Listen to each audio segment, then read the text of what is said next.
The first time she tried to bargain, it was over $3. She smiled, the cashier smiled back, and then nothing happened.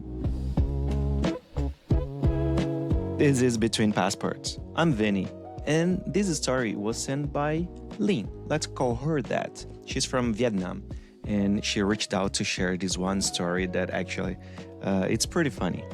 So she told me that back home, prices were often where the conversation began. You know, like when you go out of your place, you go to buy something to a market, to a street stall, a small shop, and you asked how much something costs. So the sellers would answer that with a smile. They would sort of laugh. Someone would pretend to walk away from the conversation, and then someone would call them back. Eventually, you met somewhere in the middle. Nobody actually expected the first price to be the final price. Negotiation wasn't, how can I put this, rude. Negotiation was just part of buying something. And then Linh moved to Sydney in Australia. Everything looked remarkably simple. The price was already printed, so she assumed that was just the opening for a discussion, the opening for a conversation. So the first time she walked out of her place, she was trying to buy something. And she asked, "Can you do a little better?" And the supermarket cashier looked a little bit confused. "I'm sorry." "Oh." Linh smiled. "The price, yes." The cashier looked at the barcode, looked at her, looked at the barcode again, and said, "No." She said politely, "That's the price." Linh laughed, thought maybe that supermarket just wasn't flexible. A few days later, she tried again, this time at a pharmacy. Same answer. That is the price. No discussion, no negotiation, no pretending to leave. No manager, nothing. She started wondering if Australians simply didn't enjoy saving money. Then came the Apple store. She needed new headphones. The employee was friendly, super helpful, patient. Everything was actually going well until Linh smiled and asked, "So, what's your best price?" The employee blinked. "Our best price?" "Yes, your best price." He looked at the display, looked back at her. That one?"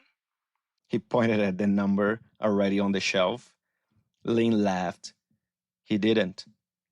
For one very long second. They both wondering whether the other person was joking. She bought the headphones at full price, walked outside, started kind of laughing. Not because she had failed, because she realized she had just discovered one more invisible rule nobody had ever explained.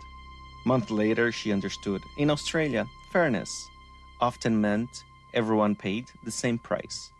Back home, fairness sometimes meant everyone had a chance to negotiate. Neither system was wrong per se. They were simply built on different ideas of trust. Now, when family visited from Vietnam, she warned them, "Don't bargain." And she said, "Especially not at the Apple store." One of the quietest parts of immigration is discovering how many rules you've been following your entire life without ever realizing they were actual rules. You don't notice them until they disappear. How close to stand, how loud to speak, when to remove your shoes, for example, whether to bargain, whether silence means agreement or discomfort. Immigration doesn't teach you a new culture. Sometimes it teaches you that your own was never the only way to see the world. Sometimes the biggest culture shock isn't the language. It's realizing that something you thought everyone did was only home.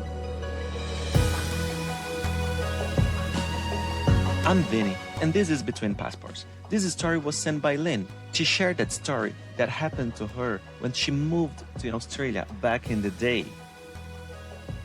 Lynn, thank you so much for trusting me with your story. If you have an immigrant story that made you laugh or reflect or see something ordinary in a completely different way, I'll be honored to tell it. You can find Between Passports on YouTube and all major podcast platforms.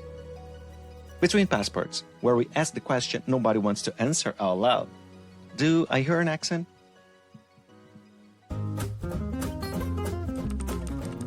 We are Between Passports. Glad you're here. Share your story at betweenpassports.com.